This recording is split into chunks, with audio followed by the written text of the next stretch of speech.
शहर से दूर एक छोटा सा शांत और साधारण गांव था।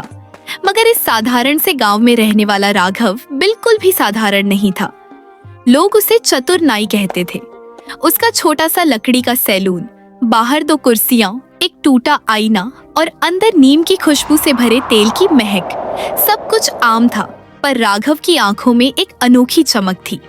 राघव की असली पहचान उसके बाल काटने में नहीं थी, बल्कि उसके दिमाग में थी। वह लोगों के चेहरे पढ़ लेता था, आवाजों में छिपे डर और झूठ को पकड़ लेता था। इसी बीच गांव में खबर फैली कि इलाके में लगातार चोरियां बढ़ रही हैं। हर घर डरा हुआ था। लोग दरवाजों पर डबल ताले लगा रहे थे, पर चोर किसी भी रात हमला कर सकता था। सरपंच की चिंता बढ़ती जा रही थी। पुलिस दूर थी और चोरों का कोई सुराग नहीं। आखिर में उसने राघव को बुलाया और कहा, और राघव, तू सबको जानता है, कुछ समझ में आ रहा है क्या? सरपंच जी, उलझे बाल जितनी कहानी छुपाते हैं उतनी ही देर लगती है समझने में। थोड़ा समय दीजिए। उसकी मुस्कान देखकर लगता था मानो उसे पहले से सब पता हो। अगली सुबह राघव जब दुकान खोलता है तो उसे तुरंत कुछ अजीब दिखाई देता है। कुर्सी पर पड़े जूतों के ताजा मिट्टी के निशान। रात में कोई आया था। फिर उसकी नजर आईने के नीचे पड़े एक कपड़े के टुकड़े पर दस पड़ी। कपड़ा महंगा था, ऐसा जो गांव में कुछ ही लोग पहनते थे। उसने कपड़ा उठाकर अपने बक्से में रख लिया।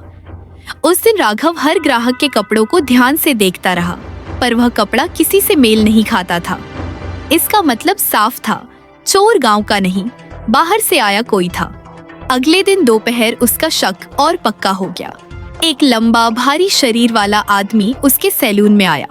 उसने चमकदार महंगा कुर्ता पहना हुआ था, ठीक वैसा कपड़ा जैसा राघव को मिला था।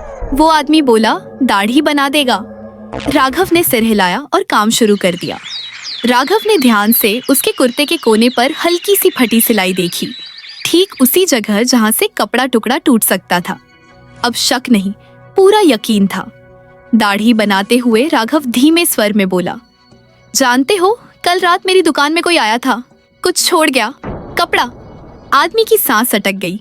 उसने खुद को संभालते हुए कहा, कौन होगा, मुझे क्या पता। राघव मुस्कुराया, कपड़ा आपके जैसे ही कपड़े का है, और उसी रात चोरियां भी हुई थीं। अब आदमी का चेहरा लाल पड़ गया। वह कुर्सी से लगभग उछल गया। राघव ने शांति से कहा, डरिए मत, मैं किसी को कुछ नहीं बताऊंगा। अगर सच बोल दें, जो आदमी चोरी करता है वो अगली सुबह दाढ़ी बनवाने ऐसी बेफिक्र मुस्कान लेकर नहीं आता। आंखें कहानी बता देती हैं। आदमी डरकर भागने लगा, पर बाहर सरपंच और गांव वाले खड़े थे, क्योंकि राघव सुबह ही उन्हें सब बता चुका था। चोर पकड़ा गया और गांव फिर शांत हो गया।